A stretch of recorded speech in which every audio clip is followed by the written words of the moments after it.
চাঁপাইনবাবগঞ্জের সোনা মসজিদ স্থলবন্দর দিয়ে পেঁয়াজ আমদানি শুরু হয়েছে। সকাল থেকে দুপুর পর্যন্ত 15টি ট্রাকে 300 মেট্রিক টন পেঁয়াজ এসেছে। এদিকে স্থলবন্দর দিয়ে সারাদিনে 100 ট্রাকের বেশি আলু আমদানি হওয়ার কথা রয়েছে বলে জানিয়েছেন ব্যবসায়ীরা। সোনা মসজিদ স্থলবন্দর পানামা পোর্ট লিংক লিমিটেডের জনসংযোগ কর্মকর্তা বলেন, সকাল থেকে পেঁয়াজ আমদানি শুরু হয়েছে। এখন পর্যন্ত 15টি ট্রাকে 300 মেট্রিক টন পেঁয়াজ স্থলবন্দরে প্রবেশ করেছে। পর্যায়ক্রমে আরও আসবে, তবে এখনও আলুর গাড়ি আসেনি।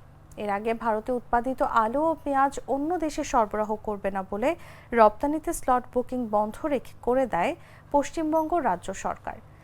এতে চাঁপাইনবাবগঞ্জের সোনা মসজিদ স্থলবন্দর দিয়ে ভারত থেকে আলু ও পেঁয়াজ আমদানি বন্ধ হয়ে যায়। ফলে এই এলাকায় বৃদ্ধি পায় আলু ও পেঁয়াজের দাম। গত 24 ঘন্টায় কেজিতে পেঁয়াজের দাম বেড়েছিল 15 থেকে 20 টাকা পর্যন্ত।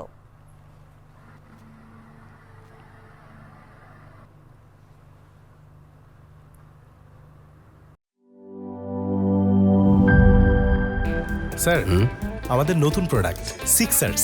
দেখতে তো ভালো, খেতেও ভালো। তুমি একটু বেশিই বলো। জানি স্যার, বিশ্বাস করবেন না, তাই সুপার স্লো মোশন ক্যামেরা নিয়ে এসেছি। দেখেন স্যার, চকলেট পিনাট ক্যারামেল ও নোগাটের দারুণ কম্বিনেশন এলো সিক্সার্স চকলেট কোটেড বার। পুরোটা এনার্জি।